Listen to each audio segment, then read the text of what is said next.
সুপ্রিয় দর্শক, আসসালামু আলাইকুম। কেমন আছেন আপনারা সবাই? আশা করছি আপনারা সবাই অনেক অনেক ভালো আছেন। দর্শক, চলে আসছি পেঁয়াজ রসুন আলুর পাইকারি আড়তে।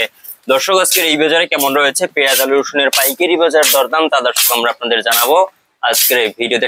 দেখতে পাচ্ছেন দর্শক, আমাদের আবুল কাকা টুককে উঠে গেছে। আমাদের আবুল কাকা আলু নামাইতেছে। তো কাকা, বেচা কিনা কেমন? বেচা কিনা নাই দর্শক, একদমই নাই। কয় বস্তা বেচা হয়েছে পেঁয়াজ? অনেক তো দেখতেছি, আরো বেচা কিনে হয়ই নাই, একদম বিসমিল্লাহ করতে পারে নাই। হ্যাঁ দর্শক, বেচা কিনার অবস্থা খুব খারাপ, খুবই খারাপ, খুবই ভয়ঙ্কর অবস্থার দিকে যাচ্ছে বেচা কিনা দর্শক। এবং দর্শক, পেঁয়াজ মনে হয় খাচ্ছেই না কেউ, তরকারি খায় না, সবাই মনে হয় সেদ্ধ জিনিস খায় পেঁয়াজ ছাড়া। পেঁয়াজ প্রতিটা জিনিসে লাগে দর্শক, প্রোটিনে খুব ভালো একটা কাজ দেয়, মানে এই যে পেঁয়াজে দর্শক। কিন্তু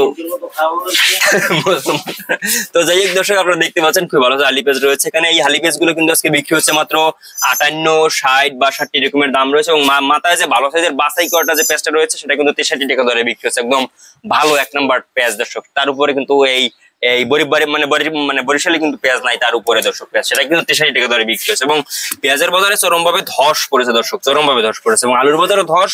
আলুর কথা আমার আলু এখন দর্শক খুবই কম দাম, এখন আলুর দাম। আলু আজকে বিক্রি হচ্ছে মাত্র দর্শক আপনার 14, আপনার এই যে মুন্সিগঞ্জ বিক্রি হচ্ছে 12.5 থেকে 12.5। এবং রাজশাহী আলু আজকে বিক্রি হচ্ছে মাত্র দর্শক 14 টাকা থেকে 14.5 টাকা দরে রাজশাহী আলু বিক্রি হচ্ছে। আলুর বাজারও চরম ধস পড়েছে। এবং দেশি রসুন যে রয়েছে সেই দেশি রসুনের বাজারে আজকে ধস পড়ে, দেশি রসুন আজকে বিক্রি হচ্ছে মাত্র 55-60 টাকা দরে কিন্তু আজকে এই দেশি রসুন দর্শক বিক্রি হচ্ছে। এবং চায়না যে রসুন রয়েছে সেই চায়না রসুন আজকে বিক্রি হচ্ছে মাত্র 100, চায়না রসুন আজকে বিক্রি হচ্ছে দর্শক মাত্র আপনার 105-60 টাকা দরে কিন্তু আজকে দর্শক এই চায়না রসুনের পাইকারি বাজার দর দাম রয়েছে দর্শক। তো এই ছিল আজকে বাজার আমার কাছে সর্বশেষ আপডেট। আল্লাহ হাফেজ।